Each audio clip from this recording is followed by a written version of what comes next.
Topic हमारा है BRICS. BRICS to induct new 6 members called BRICS plus. थोड़ा सी कहानी समझते हैं। नाउ लेट्स सी ये इमेज।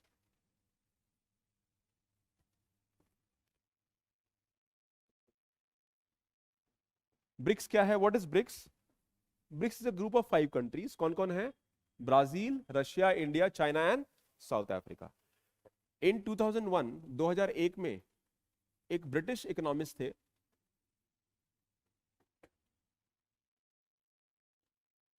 ओके, ब्रिटिश इकोनॉमिस्ट थे, उनका नाम था जिम ओनील।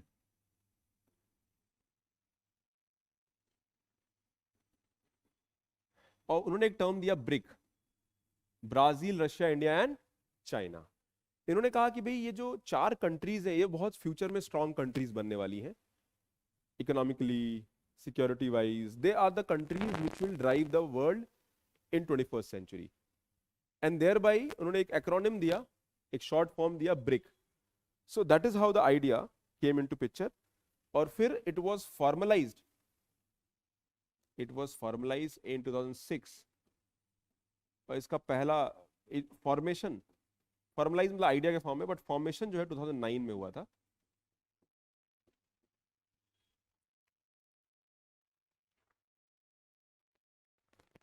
एंड इसमें हमने एस ऐड कर दिया, साउथ अफ्रीका वाज एडेड।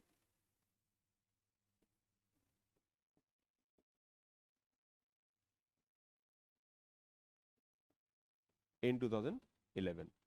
तो ये क्या बन गया? BRICS। अब ब्रिक्स का रेलेवेंस क्या है?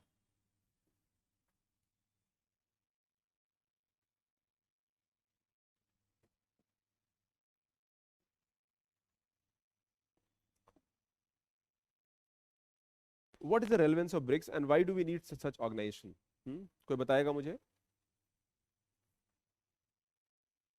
ब्रिक्स हमने बनाया 5 countries. Now look at the countries, Brazil, Russia, India, China and South Africa. ये 5 कंट्रीज दे केम टुगेदर। उन्होंने कहा कि भाई अब हमको फ्यूचर में we have to collaborate together and create a alternative.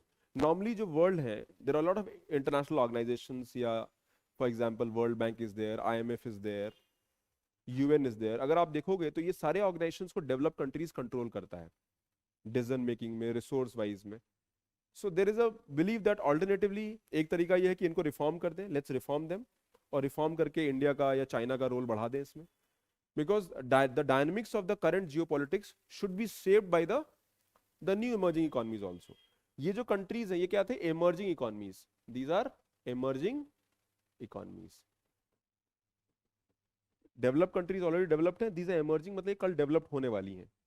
So they wanted to have the say, ये चाह रहे थे हमारा भी से हो इंटरनेशनल इवेंट्स में, कोई भी इंटरनेशनल इश्यूज हैं।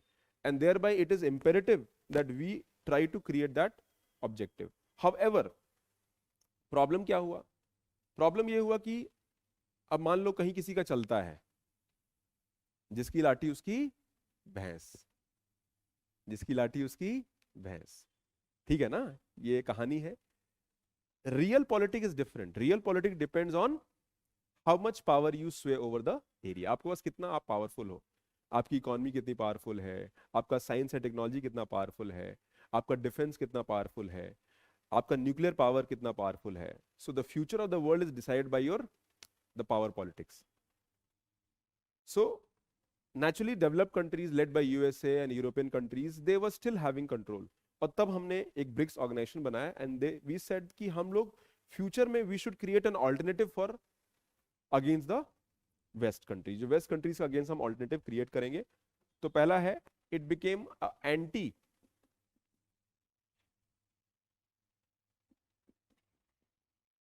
Waste block. ठीक है, एंटी वेस्ट ब्लॉक बना। एंटी वेस्ट मतलब डेवलप्ड या वेस्टर्न कंट्रीज के अगेंस्ट ये ब्लॉक बना।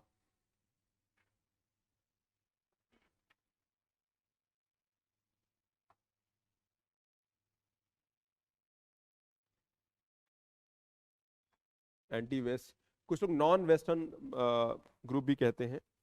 Then the second part is cooperation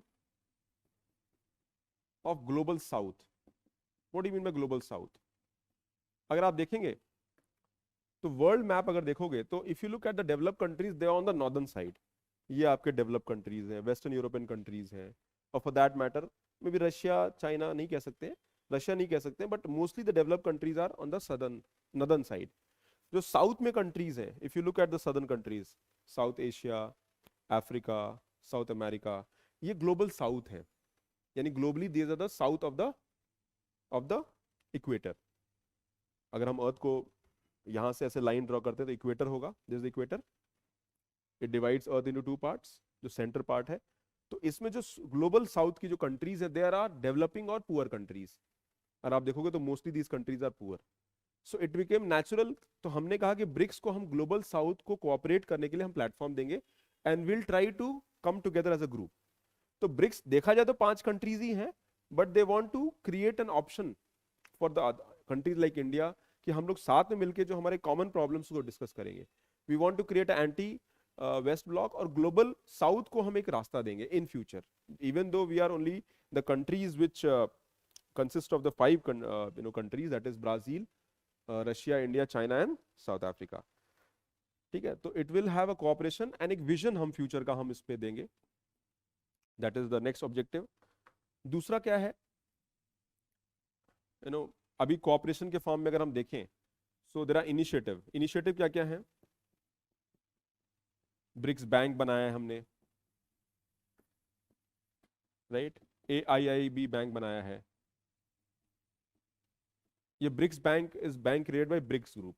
AIB bank है एशिया इंफ्रास्ट्रक्चर इंस्टीट्यूशनल बैंक, यानी एक ऐसा बैंक है जो हम सपोर्ट करेगा, जैसे वर्ल्ड बैंक है, IMF है, या for that matter Asian development bank है, वैसे ही हम लोग ऑल्टरनेटिव क्रिएट करेंगे फॉर द कंट्रीज।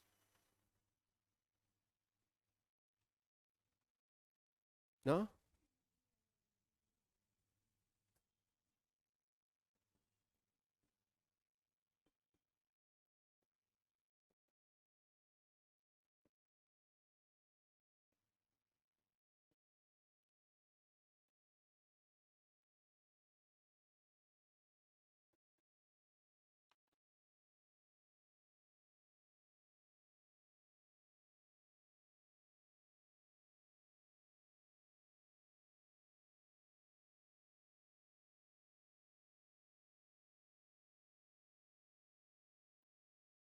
ये इन्वेस्टमेंट बैंक है, sorry.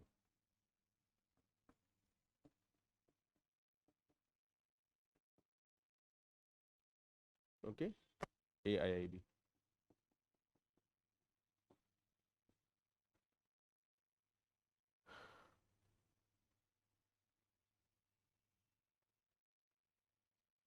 Now why we are discussing it, the news क्यों हम डिस्कस कर रहे हैं? बिकॉज ब्रिक्स में हमने we have added 6 new members, हम 6 नए मेंबर्स को ऐड कर रहे हैं, तो अब वर्ड हो गया BRICS plus. So already these 5 countries are there, और अब वर्ड हो गया ब्रिक्स प्लस। कौन कौन सी कंट्रीज हम ऐड कर रहे हैं? See here the prospective member, जो फ्यूचर वाले मेंबर्स हैं, और करंट मेंबर्स हैं। For example founding members are there Brazil, Russia, China, India, South Africa. New members कौन कौन है? सऊदी अरेबिया, अर्जेंटीना, ठीक है, सऊदी अरेबिया भी है, UAE भी है, ईरान भी है। Okay, so if I talk about BRICS plus, ये आपको पता होना चाहिए, ब्रिक्स प्लस कौन कौन सी कंट्रीज हैं? अब बड़ा इंटरेस्टिंग है, सऊदी अरेबिया और Iran, Argentina, Egypt and UAE,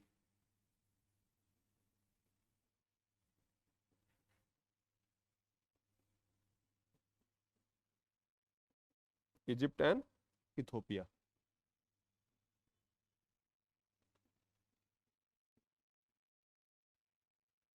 right, so these are the countries जो हमारे ब्रिक्स प्लस में ऐड हुई हैं, यानी ब्रिक्स में ऐड हुई हैं, and they will, okay, starts, membership कब स्टार्ट हो रही है? Starts from 1 Jan 2024।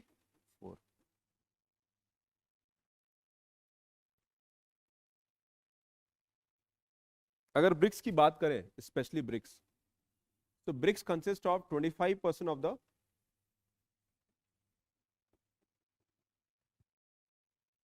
Global GDP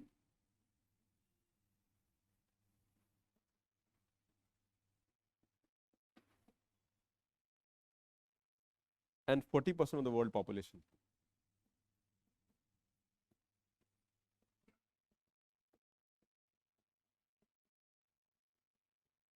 So BRICS can be seen as an organization which is countering the Western influence, especially the West के groups हैं, World Bank हो गया, IMF हो गया, ये पूरा जो इंटरनेशनल पॉलिटिक्स है, ये वर्चस्व की लड़ाई है. It is the the power और कंट्रोल ओवर द रिसोर्सेज और may be decision making over the geopolitics of the world.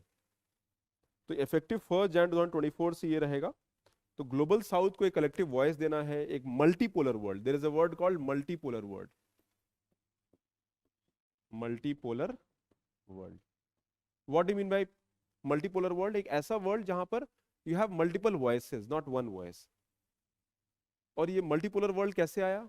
Because after world war two world bipolar था, USSR and USA. Late 80s के बाद unipolar हो गया, the rise of America.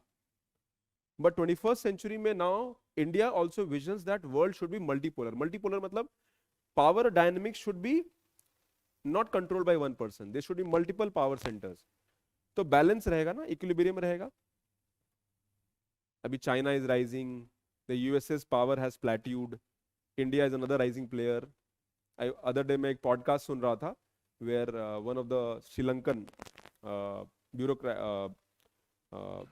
bureaucrat was there. Bureaucrat मतलब ambassador was there, and he was saying that कि India is the rising superpower of the world. अगले 10-20 सालों में इंडिया एक नया बहुत बड़ा पावर इन्फ्लुएंस बन के आएगा वर्ल्ड में.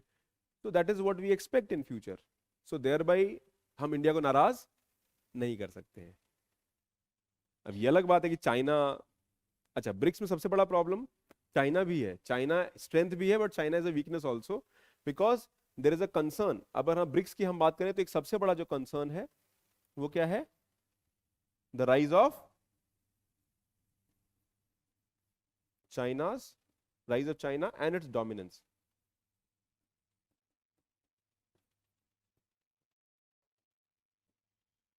Rise of China and it's dynamics. अब इन कंट्रीज को देखो interestingly, if you look eight Saudi Arabia and Iran. आपको पता है सऊदी अरेबिया ईरान में आपस में दोस्ती नहीं है. Do you know that? And any reason why is that so? Saudi Arabia Iran में दोस्ती क्यों नहीं है, even though they are neighbours? Any reason? Online students, what is the problem between Saudi Arabia and Iran? Saudi Arabia एक ऐसी country है, दोनों Muslim Islamic countries are there. Saudi Arabia is Sunni majority और ये जो है Iran is Shia majority. तो world में जो मुस्लिम community, it is divided to sect, Shia and Sunni. Sunni majority है वर्ल्ड में. 90% of the Muslims in India, Muslims of the world are Sunni. और उनका जो लीडर है वो कौन है? सऊदी अरेबिया है. बट शियाज को रिप्रेजेंट करता है Iran. So Iran has a Shia majority country and Sunni minority, whereas Saudi Arabia is Sunni majority and Shia minority. और Saudi Arabia is the country which represents the Sunni population of the world, because जितने भी Muslim countries हैं, मुस्लिम communities हैं, they look up to Saudi Arabia. तो दोनों oil rich हैं. अच्छा, Saudi Arabia was a ally of US. तो अगर हम हिस्ट्री में जाते हैं तो सऊदी अरेबिया क्या था? It was an ally of US.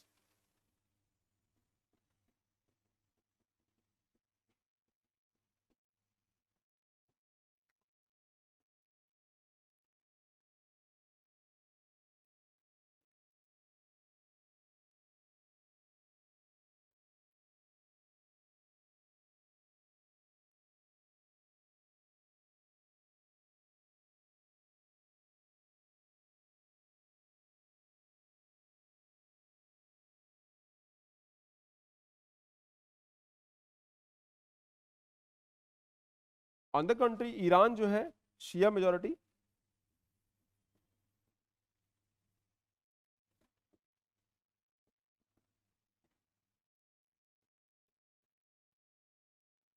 इसके अलावा और भी कंट्रीज शिया मेजॉरिटी हैं. For example apart from Iran we have Iraq is Shia majority, Yemen is Shia majority. तो कुछ और भी कंट्रीज हैं वर्ल्ड में जहां पर, so they look up to Iran for support. तो इनकी आपस में भी लड़ाई है, they have their own problems internally also because of sect religious sect का डिफरेंसेस है, उसकी वजह से इन लोगों के बीच लड़ाई है। तो Shia majority, okay, it represents Shia population of the world.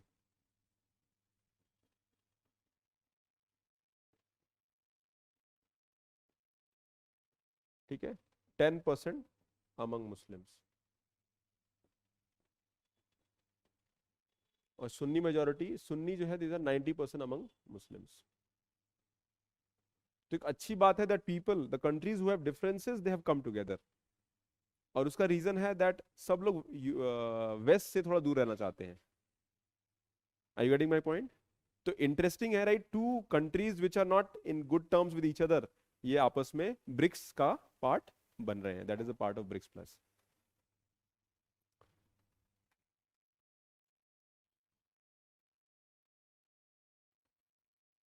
हाँ बिल्कुल सही है। इज दैट क्लियर तनु या मानसी, कुमार? या तो ये इंटरनेशनल डायनेमिक्स से आप धीरे धीरे समझोगे। तो the good part is that BRICS में एक एंटी यूएस सेंटिमेंट है, एंटी वेस्ट सेंटिमेंट है। तो जियोपॉलिटिकली जो है ब्रिक्स एक बहुत ही अच्छा ग्रुप इमर्ज हो रहा है, and that will create a balancing role in the power politics. International power में जो है ब्रिक्स बैलेंसिंग रोल प्ले कर रहा है। Now it will become BRICS plus, और भी न्यू कंट्रीज हैं जो इंडिया का ब्रिक्स का पार्ट बनना चाहती है। Even Pakistan wants to become part of BRICS. अच्छा, ब्रिक्स के अंदर if you look at BRICS specially,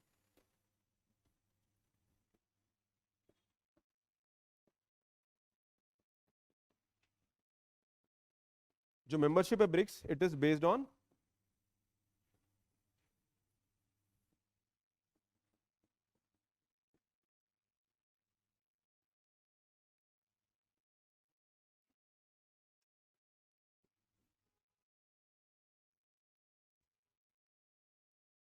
class में mobile use is not allowed.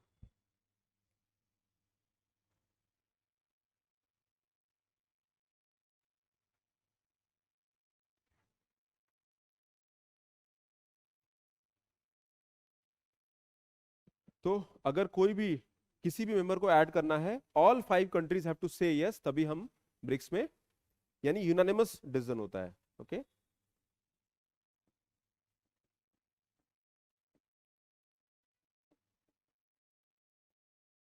Unanimous decision होता है।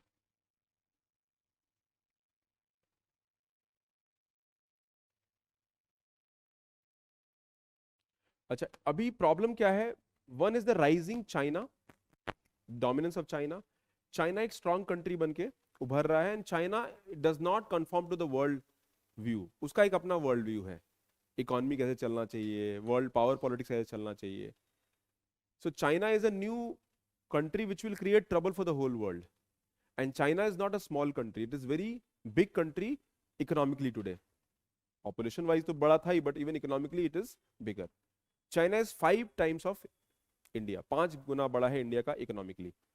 So you can imagine the kind of control it sways over the world. और interestingly BRICS में China का जो role है वो बढ़ रहा है because of the same power politics. भाई आप मान लो 5 लोग का ग्रुप है, उसमें एक बंदा बहुत पावरफुल है पैसे wise, resource wise, so automatically group में उसका रोल बढ़ जाता है। या फिर for that matter he wants to have more say, कोई भी इनिशिएटिव होगा दैट पर्सन विल से कि भी मैं ज्यादा कंट्रीब्यूट करूंगा, और I want to have a say. ऐसा नहीं कि Russia, India, Brazil, they want that China should have more say. अभी सबको बराबर लेवल पर देखा जाता है। तो ये जो ब्रिक्स के नए मेंबरशिप हैं, that is also a good approach. और अच्छी बात क्या है कि इसमें, but if you look at the entry of these countries, इसमें चाइना का रोल ज्यादा है। China has been able to have a say in allowing the entry of these countries. नहीं तो यूटोपिया जैसी कंट्री कैसे आएगी उसमें? बिकॉज चाइना के इंटरेस्ट भी हैं यहाँ पे। अच्छा, China as a country is, you can say it is, China, आपको पता है China has border disputes with 18 countries.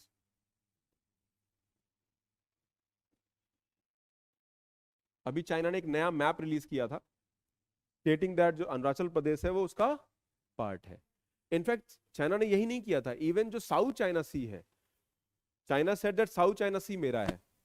अब जैसे मान लीजिए ये रोड जा रही है, घर है, आपका रोड है, आपने कहा घर के सामने जो प्लॉट है, जो रोड के सामने जो प्लॉट है वो भी मेरा है। अब what is the logic? The logic is that, but बस है, कोई पुराना आपने एक डॉक्यूमेंट निकाल के दिखा दिया stating that this area is mine. उस डॉक्यूमेंट का कोई हिस्टोरिकल सिग्निफिकेंस भी नहीं है, दिस वो डॉक्यूमेंट इन रियलिटी एग्जिस्ट ही नहीं करता है, बट चाइना ने ऐसा क्लेम किया कि वी हैव अ डॉक्यूमेंट। अब सोचो कोई ऐसा सी है जो साउथ ऑफ चाइना है, वो भी उनका है। तो फिलीपींस, फिलीपींस हो गया, मलेशिया हो गया, सबने काउंटर किया है चाइना को। सो चाइना नया, okay, so China has border dispute with 18 countries, जिसके साथ बॉर्डर है सबके साथ चाइना का डिस्प्यूट है। And China also follows a expansionist policy. Expansionist policy का मतलब है कि दे वांट टू एक्सपैंड। वो ताइवान को कहते हैं हमारा है, वो साउथ चाइना सी हमारा है, वो इंडिया में जो अरुणाचल प्रदेश कहते हैं ये साउथ तिब्बत है। अभी उनका कोई लेना देना नहीं है, but they want to say that. So China is a country which wants to use the leverage it has economically, वो पावर पॉलिटिक्स की तरह यूज करना चाहता है। It is purely based on power politics, कोई लॉजिक नहीं है, कोई रैशनल नहीं है। And China does not want to listen. Internationally उसके खिलाफ जो भी कंट्री जाते हैं वो कहते हैं हम नहीं। अब मान लो group of people is there and one person is powerful, तो बाकी लोग किससे कंप्लेन करेंगे? आपस में तो कंप्लेन करेंगे, राइट? चाइना सेज मैं आपकी बात नहीं मान रहा हूँ, I will not listen to UN, I will not listen to other countries, बात खत्म हो गई। तो ये जो वर्ल्ड ऑर्डर है उसको डिस्टर्ब करने के लिए चाइना रेडी है। And why it is creating a dispute? Because उसका मानना है कि anything which was somewhere part of China in the past also, historically also, किसी भी फॉर्म में, डायरेक्ट इनडायरेक्ट फॉर्म में, वो चाइना का पार्ट है आज भी। ऐसे तो इंडिया ने भी बहुत एरिया कंट्रोल कर रखा था, अफगानिस्तान तक कंट्रोल था, ऊपर उज्बेक रीजन तक देवर रूलर्स इन इंडिया जिनका हिस्ट्री था, दे हैड कंट्रोल एरियाज। तो उस तरह से तो हम भी आधा आधा चाइना को कह दें कि हमारा ही है। सो that is not how things work, right? So China has an expansionist policy and it is a problem for every country in the world. तो देखते हैं ये ब्रिक्स कैसे टर्न आउट होता है।